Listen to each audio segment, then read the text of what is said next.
Russia has launched war games in Belarus today. The exercises include armored units, warships, over 12,000 troops, according to Russian Defense Ministry officials. The training codename is Zapad, which means West in Russian. Joining us right now is the Eurasia Group President, Ian Bremmer. And Ian, it is great to have you on the program. Sure. Zapad, actually. Zapad. Zapad. Thank you. Okay, yeah, so that's the code name. Sure, for all the Russian speakers out there. What does that mean? mean? Right. It just means West. Yeah, but means I mean, West. Overall, what do you I'm sorry.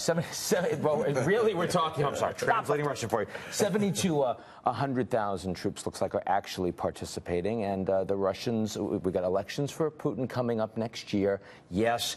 We know who's going to win, but he's also doing a lot of things like saying, bigger pensions, higher minimum wage, standard of living, and, by the way, strong military power. Yeah. So you put all of that together, and this is much more aimed domestically than internationally. But certainly if you're, the three Baltic states, and you watch these big military exercises, and they're all going after these three fictional countries that are in the west of Belarus that are named, they look like they're the Balts that are attacking Russia, taking them out. Obviously, there's high propaganda value to put a lot of NATO allies on the back foot. This is all theater.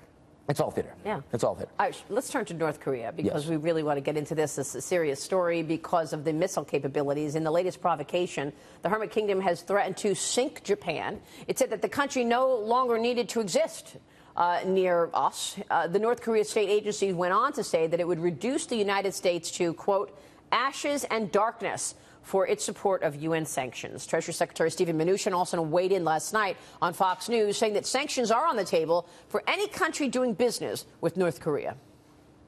I've worked on an executive order that's ready. If the president wants to use it, we can stop trade with any country that does business with North Korea. We're going to be careful in using these tools, but the president is committed. We will use economic sanctions to bring North Korea to the table. This coming as South Korea conducted its first live-fire drill, testing advanced air-launched cruise missiles in the wake of the latest threats. What's your take on this, Ian? Well, from the market perspective, what matters is the U.S.-China relationship and the fact that the Americans are willing to push the Chinese harder. Just yesterday, we saw the Trump administration enact CFIUS regulations to stop the Chinese from investing in new technology firm in the United States. The Lattice semiconductor deal. Absolutely. They blocked it. And that matters to the markets. And so, I mean, if the Americans have said very clearly under Trump, these things are linked. If you don't help us on North Korea, we're prepared to hit you on Chinese trade and on Chinese investment. The markets will care. But so far, this has been a win for Trump. We had a 15-0 vote at the Security Council last week. It was a compromise. The Russians and Chinese didn't give the Americans everything they wanted, but they're by far harder sanctions than anything we've seen from a previous administration under Clinton, under Bush, under Obama. If they're executed, in other words, if the North Koreans don't cheat and if they don't smuggle and if the Chinese actually do what they say they're going to do, it's going to cost them well over $1 billion over the next year. They can't export textiles. They're not going to get as much oil coming in. North Koreans working abroad won't be able to have the same access to money to bring back. Those things are meaningful. It is squeezing North Korea. Yeah, but Mitch makes the right point. We were talking about this earlier because of all of the talk about sanctions on the Chinese banks. Right. And you said? And I said, look at how the Chinese are the biggest sovereign holder of U.S. treasuries. So how much leverage do we really have? And do we want to pay? We're going to pay $1,000 for a new telephone. Do we want to pay $2,000 for a new telephone? Well, the point you're making, which is that, Mnuchin saying we have the tool to cut off the Chinese if we want to, that's not going to happen. And I don't think that we're heading for a trade war, but certainly the United States, China needs the U.S. more than the Americans need China, and North Korea is more of a threat to China in terms of instability in the backyard than it is the United States. So if you ask me, as we ratchet up small steps, not trade war, not incinerating the Korean Peninsula, but using some of the tools that we typically display when we engage in diplomacy with antagonists and with frenemies, the answer is the Americans have more ability to put a fist in our glove and make the Chinese respond in a more cooperative and constructive way. Now, the real question here is that going to get the North Koreans over the hump?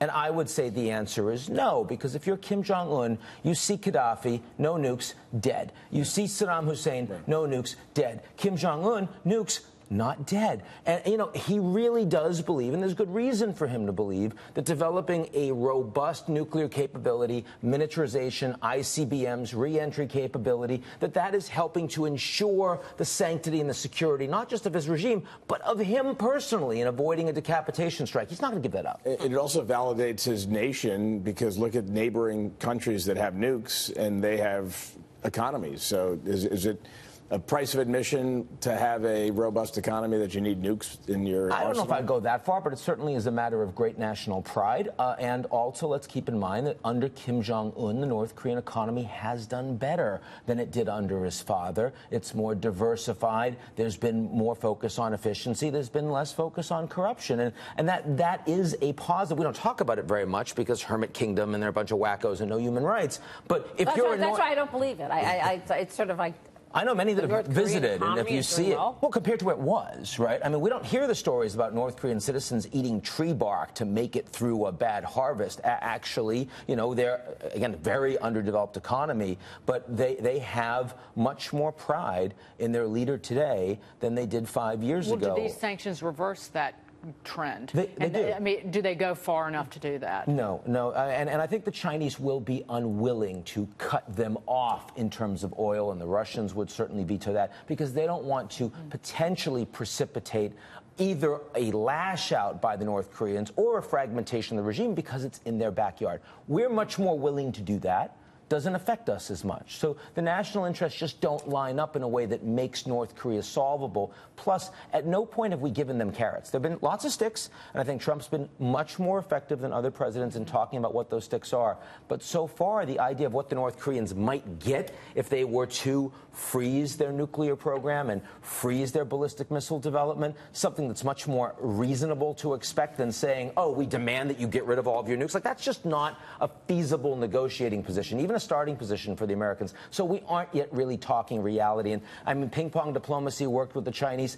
I don't think Dennis Rodman diplomacy is going to work with the North Koreans. Do you think there's a chance that the CIA just goes and takes this guy out in North Korea? I mean, I know they keep saying we don't want regime change, but look at the provocations that he continues. Sure, but I mean, to what extent would we feel in any way comfortable that if Kim Jong-un was gone, that we could control the nuclear weapons, where they'd actually be, the technology, that we would have influence over what a post-Kim Jong-un regime would look like and the military leaders? We don't have the intelligence, we don't have the access, we certainly don't have the certainty. Why would we consider something like that? So it's all about China. I think, well, even the Chinese, the fact that the Chinese are now getting hit by cyber attacks from the North Koreans like WannaCry, the fact that, Kim Jong-un's half-brother, who was under Chinese protection, was assassinated under Kim Jong-un. If you're China, you're really not happy with this regime. And frankly, Kim Jong-un has done a lot more to push the South Koreans towards the U.S. than Trump has done to push South Korea towards China. And Beijing is deeply dissatisfied with what that's doing to their geostrategic position in the region. Real quick, before you go, they said that they want to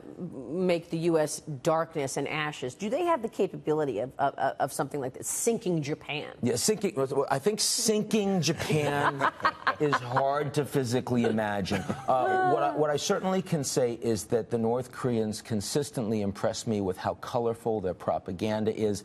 Trump really has nothing. He would have to learn for years before he could get up to that level of incendiary bluster. And also, if we've seen Trump's Twitter account over the last couple of weeks, he's much less unhinged. So he's moving in another direction. He's looking more like Merkel. Kim Jong-un is out-trumping Trump on that front. Wow. Ian, good to have your insights. Thank you. Sure. Ian Bremmer joining us there.